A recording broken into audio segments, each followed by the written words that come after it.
I would say, man, honestly, like it's some real shit that I'm, that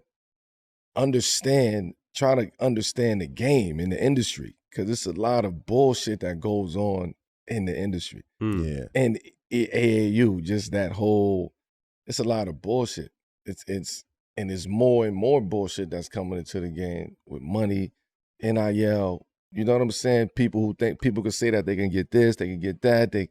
Everything be looking good to niggas these days. So it's like at the end of the day, understanding the landscape of the game, right? And also understand where he fit in at. You know, where your son fit in at. Like, oh, dang, this is our lane right here. We're going to stick to this lane and rock with that. Because when you start moving around, it gets muddy. Yeah. It gets nasty. Like moving around as far as like different organizations, different teams, cities, just playing with anybody, just, you know what I mean? That shit gets muddy. Yeah, it's a whole lot going on. It's a whole transfer world. portal in AAU. Yeah, oh man, come on. During and it's a whole lot faster. I mean, like the next game they switching. The end of the game is it's kids could be in the portal in AAU. Yeah, right away. That's crazy. But that shit fun though. Like it is fun though. I know a lot of people talk about the negative shit about it.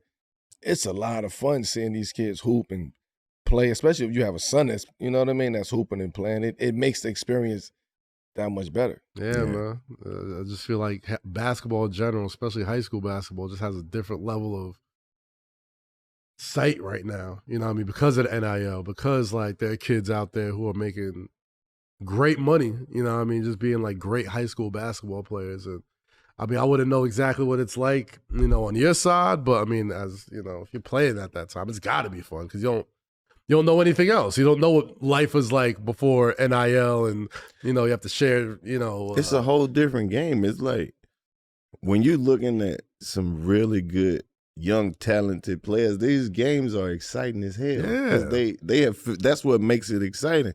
They figured out the sweet spot that they gonna hit from. You know what I mean? They know how to keep the crowd involved because you're in a little gym. It's right there. That's true. That's so true. These games, they be busting 100 points and shit. So it's always interesting to go and watch and see, just to be like, oh, you heard about him, right? Yeah, oh, that boy a dog. You know who his uncle is, right? Because it's like it's so many little backstories behind it too. Bro. There's certain tournaments around the country, I promise you, is a lot more lit than college or NBA. Like Peace Jam is always crazy, and the EYBL is always nuts. There's tons of tournaments, man. So yeah,